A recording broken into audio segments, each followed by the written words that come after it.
Assalamu alaikum. Today we will do exercise 1B book D3 8th edition question number 6, and question number 6 is if I will give you a recap of this exercise. In this we are dealing with the algebraic expression जिसमें हम उसका LCM लेते हैं और फिर उसको simplify करते हैं। अच्छा, सम टाइम ये ऐसा होता है कि हम कुछ कॉमन ले लेते हैं या किसी से मल्टीप्लाई कर लेते हैं LCM लेने के बाद और उसको फिर फर्दर करते हैं। अब इस क्वेश्चन में अगर आप देखते हैं पार्ट ए में, it is 2 divided by A plus 3 plus 3 divide by A square plus 4a plus 3। अब इसमें हम बज़ाहिर देखने से हमें कुछ भी ऐसा नहीं मिल रहा कि हम उसको कुछ कॉमन ले लें और फिर हम उसको फर्दर सिंप्लीफाई करें। All we can do is that, जो आपके पास सेकंड वाली फ्रैक्शन है उसका जो डिनोमिनेटर है उसको आपने स्प्लिटिंग मेथड से सिंप्लीफाई करना है। जब स्प्लिटिंग मेथड से आप उसको सिंप्लीफाई कर लेंगे तो आपके पास कुछ ना कुछ इन दो ब्रैकेट्स में या दो फ्रैक्शंस में कॉमन आएगा, तो फिर हम उसको फर्दर सिंप्लीफाई करेंगे। सो फर्स्ट ऑफ ऑल मैं क्या करना चाहूँगी, मैं इसका जो सेकंड वाली आपके पास है, हमारे पास जो सेकंड वाली फ्रैक्शन है ये वाली, इसका जो डिनोमिनेटर है मैं सबसे पहले इसको सिंप्लीफाई करूँगी। ठीक है, पार्ट ए जो है मेरे पास, इसकी जो सेकंड का सिर्फ डिनोमिनेटर है मैं सिर्फ उसको सिंप्लीफाई कर रही हूँ। ए स्क्वेयर प्लस 4a प्लस 3, मतलब अब मुझे स्प्लिटिंग मेथड अप्लाई करना है। स्प्लिटिंग मेथड में क्या होता है कि आपने जो आपके पास जो मिडिल टर्म है उसको आपने स्प्लिट करना है सच दैट के मल्टीप्लाई करने से लास्ट वाली टर्म आ जाए, मतलब AC आ जाए, और ऐड करने से आपके पास 4a आ जाए। सो अगर इसको आप देखते हैं, सो आप अगर हम इसको करते हैं ए स्क्वेयर प्लस, बिकॉज आपको मल्टीप्लाई करने से 3 चाहिए, सो 3a plus a and plus आपके पास क्या रह जाएगा, 3 रह जाएगा। ठीक है ना, मल्टीप्लाई करने से 3 आ जाएगा, ऐड करने से क्या आ जाएगा, 4 आ जाएगा। अब हम क्या करेंगे, इन दो फर्स्ट टू में से आप a कॉमन कर लेंगे। जब आप a कॉमन कर लेंगे तो आपके पास रह जाएगा a प्लस 3। ठीक हो गया, और जो सेकंड वाला है उसमें से आप कुछ कॉमन नज़र नहीं आ रहा तो दैट मीन आप 1 कॉमन कर लें, तो आपके पास क्या बच जाएगा, a प्लस 3 बच जाएगा। अब इसको आप फर्दर जब आप सिंप्लीफाई करेंगे, सो वी नो दैट हम क्या कर सकते हैं, a प्लस 3 को आप 1 टाइम लिखते हैं और जो दूसरा हमारे पास सेकंड में ब्रैकेट में आएगा वो आपके पास क्या आ जाएगा, a प्लस 1 आ गया। अब ये देखिए हमारे पास क्या आ गया, सिंप्लीफाइड फॉर्म में आपका डिनोमिनेटर आ गया। अब हम आते हैं अपने क्वेश्चन की तरफ। तो आपका क्वेश्चन जो है वो आपके पास क्या है, 2 डिवाइडेड बाई a प्लस 3। आपका क्वेश्चन है 2 डिवाइडेड बाई a प्लस 3, और जो सेकंड डिनोमिनेटर है उसको क्योंकि हमने सिंप्लीफाई कर लिया हुआ है तो आपके पास आ जाएगा 3 डिवाइडेड बाय, अब इस पूरी टर्म की बजाय आप क्या लिखेंगे, जो हमने सिंप्लीफाइड आंसर आपका आ गया that is a plus 3 and a plus 1। अब आप में इसमें करना क्या है कि a प्लस 3 और a प्लस 1 क्योंकि बड़ा है, बड़ा इन अ सेंस कि उसमें 2 टर्म्स है, तो that mean this will be your LCM। और यहाँ पे क्या चीज़ मिसिंग है, a प्लस 1 मिसिंग है, तो यहाँ पे आपने इसको मल्टीप्लाई किससे करवाना है, a प्लस 1 से मल्टीप्लाई करवाना है। ठीक है, इसको हम क्या कर देंगे, a प्लस 1 के साथ मल्टीप्लाई करेंगे। Same is the case in the denominator, आपने इसको क्या करना है, a प्लस 1 जो है वो इसके साथ आपने लिख देना है। अब जो हमारा LCM बन जाएगा that will be a plus 3 and a plus 1, this is your LCM। Numerator को अगर आप सिंप्लीफाई कर लेते हैं यहाँ पे तो ये आपके पास बन जाएगा 2a प्लस 2, और प्लस यहाँ से ये 3 will be as it is. अब आप इसको सिंप्लीफाई करेंगे तो 2a will remain as it is, क्योंकि उसके साथ हम कुछ ऐड या सब्ट्रैक्ट नहीं कर सकते, so 2a will remain as it is plus 3 plus 2 आपके पास क्या बन जाएगा, 5 बन जाएगा, divided by denominator will remain as it is that is a plus 3 and a plus 1। Hope so आपको समझ आ गई होगी। सबसे पहले आपने क्या करना है, जो डिनोमिनेटर जो सिंप्लीफाई हो सकता है आप उसको सेपरेटली सिंप्लीफाई कर लें और फिर आप उसको अपने क्वेश्चन में उसकी स्पेसिफिक प्लेस पर पुट करके and then we will further continue. अगर आप साथ के साथ करना चाहते हैं, लाइक अगर आप न्यूमिनेटर साथ में लिखना चाहते हैं इन 2 स्टेप्स के, that is up to you, उस तरीके से भी कर सकते हैं। मूविंग टूवर्ड्स पार्ट बी, और पार्ट बी में अगर आप देखते हैं तो आपके पास B square minus 5b minus 6 जो पहली वाली टर्म है, दैट मीन इसमें अब आपने क्या करना है, इसको सिंप्लीफाई करना है एंड फर्दर हम इसको फिर करते हैं। ओके, पार्ट बी में अगर आप देखते हैं जो पहली वाली टर्म है that is B square minus 5b minus 6, तो मैं पहले इसको सिंप्लीफाई करना चाहूँगी। तो आपके पास हम लिख लेते हैं इसको अपने पास, दैट इज़ बी स्क्वायर, अच्छा अब ये आपके पास है B square minus 5b minus 6। अब मल्टीप्लाई करके मुझे 6 चाहिए और ऐड करके मुझे क्या चाहिए, -5 चाहिए। अब आपने ध्यान देना है साइंस की तरफ। अगर आप 2 और 3 लेते हैं, दोनों के साथ माइनस साइन लगाते हैं, लेकिन जब आप 2 और 3 को मल्टीप्लाई करेंगे विद द माइनस साइन तो आपका +6 आएगा, बट आपको यहाँ पे क्या चाहिए, -6 चाहिए। तो आप क्या लेंगे, साइंस का बहुत ज़्यादा ख्याल रखना होता है जब भी आप स्प्लिटिंग मेथड करते हैं, क्योंकि वही फैक्टर्स आपको ऑपोजिट साइन देते हैं तो आपका पूरा क्वेश्चन रॉन्ग हो जाता है।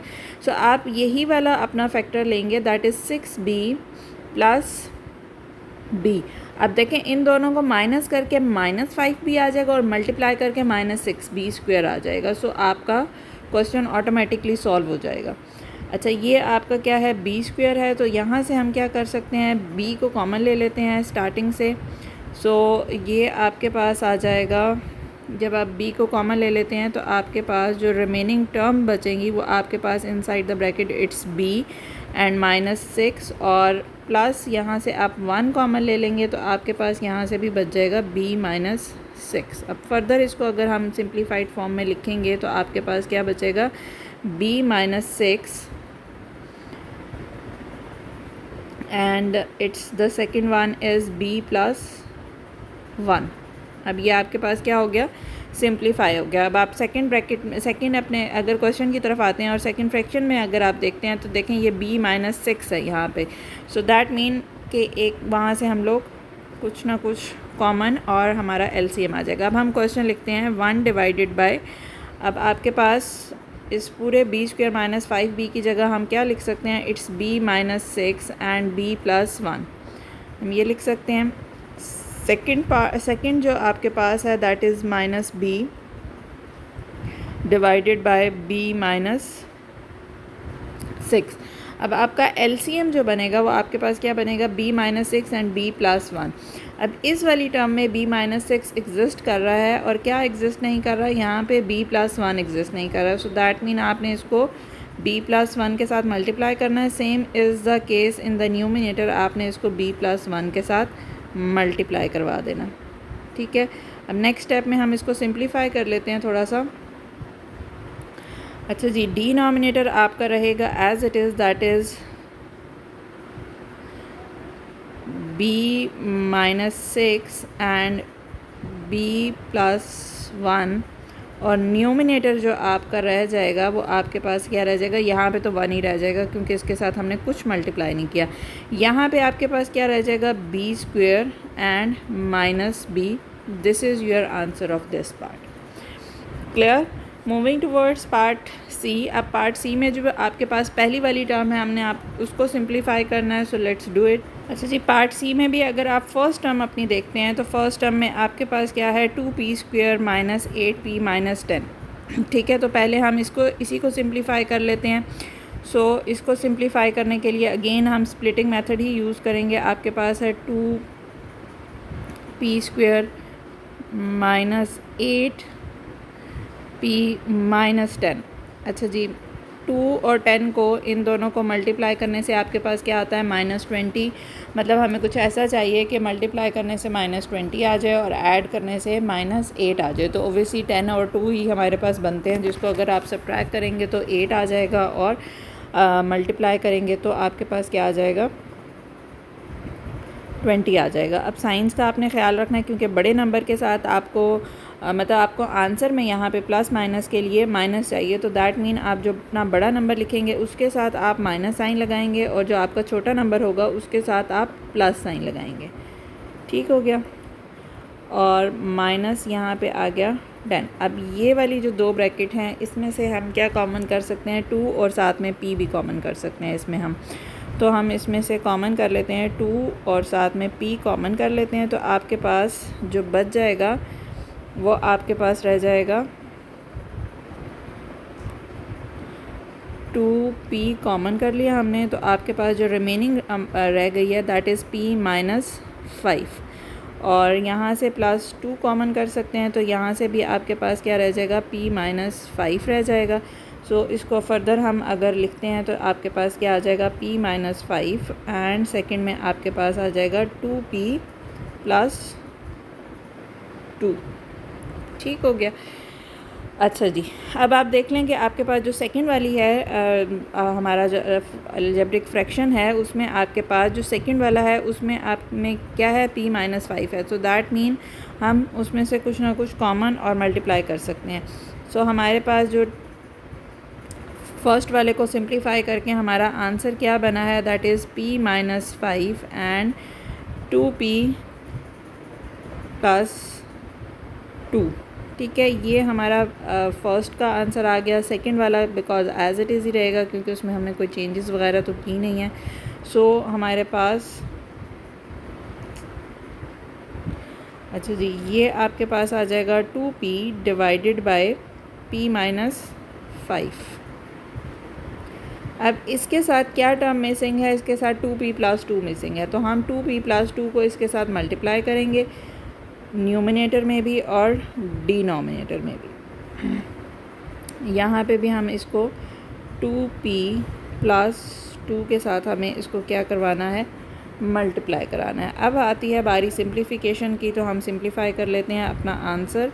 तो आपके पास आ जाएगा डिनोमिनेटर बिकॉज हमारे पास रहेगा p minus 5 and 2p plus 2। Numerator में 1 will remain as it is क्योंकि उसमें हमने कोई चेंजेस नहीं की, और यहाँ पे आपके पास आ जाएगा 4p स्क्वेयर और प्लस 2 2 ज़ार इट्स 4p। फर्दर सिंप्लीफाई नहीं हो सकता तो हम इसको एज इट इज़ भी छोड़ सकते हैं। यस, हम इसको, और अगर आप इसको a plus B whole square के फार्मूले से इसको न्यूमिनेटर को सिंप्लीफाई करेंगे तो वो भी सिंप्लीफाई हो सकता है फर्दर ये।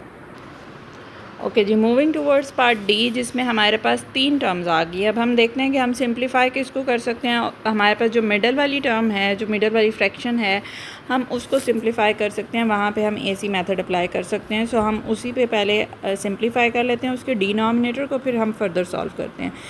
पार्ट डी से हमने स्टार्ट करना है। सो पार्ट डी हमारे पास जो मिड टर्म है वो आपके पास है एक्स स्क्वायर प्लस 3xy और प्लस वाई 2y स्क्वायर। अच्छा, अब जब दो टर्म्स आ जाती हैं तो स्टूडेंट कंफ्यूज हो जाते हैं जी। इन दोनों को मल्टीप्लाई करने से हमारे पास बन रहा है 2x स्क्वायर वाई स्क्वायर, दरमियान में आपके पास है 3xy। तो बेटे जब आप दो टर्म दरमियान में लिखेंगे लाइक xy और xy, वो मल्टीप्लाई होकर x स्क्वायर वाई स्क्वायर ही बन जाते हैं। सो उसमें कंफ्यूज होने की ज़रूरत नहीं है। अच्छा, अब आपको क्या चाहिए कि आपने मल्टीप्लाई करके हमारे पास आंसर आना चाहिए 2 और ऐड करके आंसर आना चाहिए 3। सो ऑब्वियसली वो 2 और 1 ही हम कर सकते हैं और कोई ऑप्शन नहीं होता। X square plus 2xy plus xy plus 2y square. अब इन दोनों को मल्टीप्लाई करेंगे, इन दोनों को, तो आपके पास 2x स्क्वायर वाई स्क्वायर आ जाएगा, ऐड करने से 3xy आ जाएगा। ठीक हो गया। अब हम इसको कॉमन ले लेते हैं। जब आप कॉमन लेंगे तो आपके पास क्या बनेगा, कॉमन पहली वाली जो दो टर्म्स हैं उनमें से x कॉमन ले लें तो आपके पास बन जाएगा x प्लस 2y, और जो लास्ट वाली दो टर्म्स हैं उसमें से y कॉमन आ जाएगा तो आपके पास यहाँ से बन जाएगा x प्लस, ये मेरा x है जिसको कुछ लोग n समझते हैं but this is x, I will try my best कि वो x ही लगे। अच्छा जी, x प्लस 2y। अब इसको हम अगर सिंप्लीफाई कर लेते हैं तो x प्लस 2y हमारे पास एक ब्रैकेट बन जाएगी और दूसरी ब्रैकेट आपके पास क्या बन जाएगी, x प्लस y। अब हम आते हैं अपने क्वेश्चन की तरफ वापस और हम अपना क्वेश्चन जो है वो हम लिखते हैं ताकि हमें पता चले कि हमने क्या डिनोमिनेटर में मल्टीप्लाई करना है और क्या उसके साथ हम फर्दर कर सकते हैं। अच्छा जी, पहली टर्म आपके पास ये आ गई है और दूसरी टर्म को हमने सिंप्लीफाई किया था तो हम उसका सिंप्लीफाइड आंसर लिखते हैं, that is x plus 2y और साथ में हमारे पास आ जाएगा x प्लस y। और जो हमारे पास जो लास्ट वाली टर्म है दैट इज़ -3x, और इसके साथ डिनोमिनेटर में मेरे पास एग्जिस्ट कर रहा है x + 2y। अब देखें जो दरमियान वाली टर्म है that is the biggest one, उसको हम LCM कंसिडर करेंगे जिसमें x + 2y भी। और अब यहाँ पे आपने देखना है जी x + y तो एग्जिस्ट कर रहा है, क्या एग्जिस्ट नहीं कर रहा है, x + 2y एग्जिस्ट नहीं कर रहा, तो यहाँ पे आप इसके साथ मल्टीप्लाई कर देंगे x + 2y। न्यूमिनेटर में भी आप मल्टीप्लाई कर देंगे x + 2y। अच्छा, यहाँ पे कुछ मल्टीप्लाई करने की ज़रूरत नहीं है, इट्स ऑलरेडी कंप्लीट। इधर आपको क्या मल्टीप्लाई करना है, x + y मल्टीप्लाई करना है। जो मिसिंग टर्म होती है सिंपली आपने वही मल्टीप्लाई करनी होती है। तो यहाँ पे न्यूमिनेटर में भी हम उसके साथ x + y को मल्टीप्लाई कर देंगे। अब हमने क्या करना है, हमने इसका सिंप्लीफिकेशन करनी है थोड़ी सी। सो सिंप्लीफिकेशन के लिए हम लोग क्या करते हैं कि डिनोमिनेटर को तो हम एज़ इट इज़ लिख देते हैं 1 time, that is x + y और x + 2y। इससे कोई फ़र्क नहीं पड़ता आप कौन सी ब्रैकेट पहले लिखते हैं बाद में लिखते हैं। अच्छा जी, पहले वाले की तरफ आते हैं। जब ये मल्टीप्लाई होंगे तो आपके पास आ जाएगा x² + 2xy, 4 will remain as it is, और लास्ट वाली जो टर्म है वो माइनस के साथ हैं। सो आपने माइनस साइन का ख्याल रखना है। It will be -3x² and -3xy। अब हम सिंप्लीफाई कर सकते हैं बिकॉज़ ये और ये आपके पास लाइक टर्म है, तो ये आपके पास आ जाएगा -2x² और +4 हम एज़ इट इज़ लिख देते हैं, और आपके पास ये और ये लाइक टर्म है, सो -xy। अरेंज भी कर सकते हैं, अदरवाइज़ अगर यहाँ तक आप आंसर देना चाहते हैं that is completely up to you. ये हमारे पास आ जाएगा x + y and x + 2y। ठीक हो गया। This is the end of question number 6। See you in the next video. Till that, अल्लाह हाफ़िज़।